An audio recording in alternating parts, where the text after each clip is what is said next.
Meet Sarah. Sarah is 36 years old. She has 2 sons.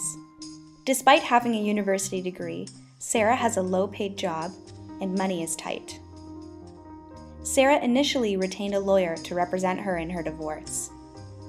She was looking for a simple divorce with property to be split 50-50 and an order for child support. After 2 years, she can no longer afford the legal fees. With no other choice, she decides to represent herself.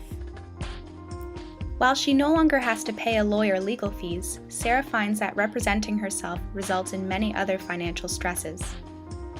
She is in constant fear that she will lose her job because of the amount of time she has had to take off work to attend court. She has had to pay for additional childcare while she works on her case or has to go to court as well.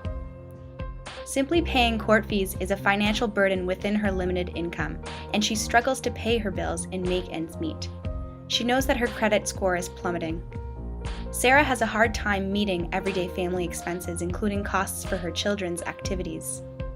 She cannot understand why her divorce should have such a financial burden on her family. "I didn't think it would last this long. I didn't seek the property or spousal support. I just wanted to take care of my kids." Sarah feels very alone. She finds that her friends have become increasingly distant from her because all she talks about with them is her case.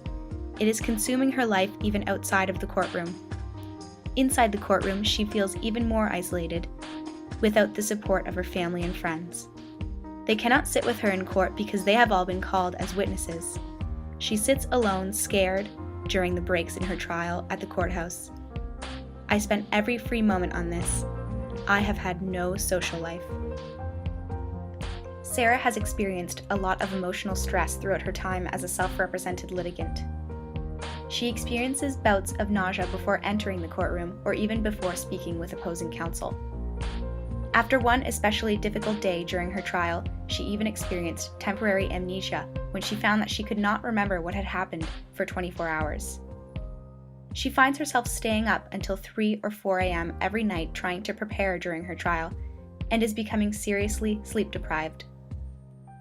After the case was finally over, Sarah found that even looking at her computer, on which she spent so much time working on her case, would make her start to remember the stress of being a self-represented litigant.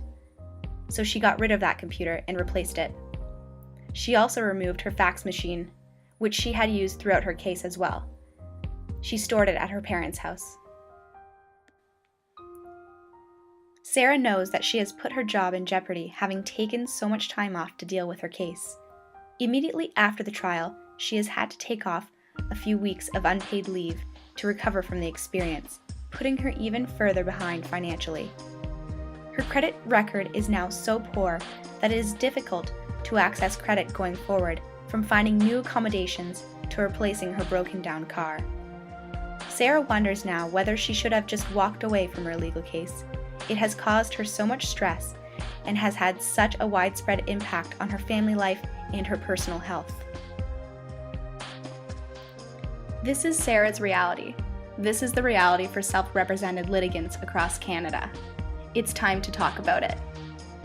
Visit representingyourselfcanada.com for more information.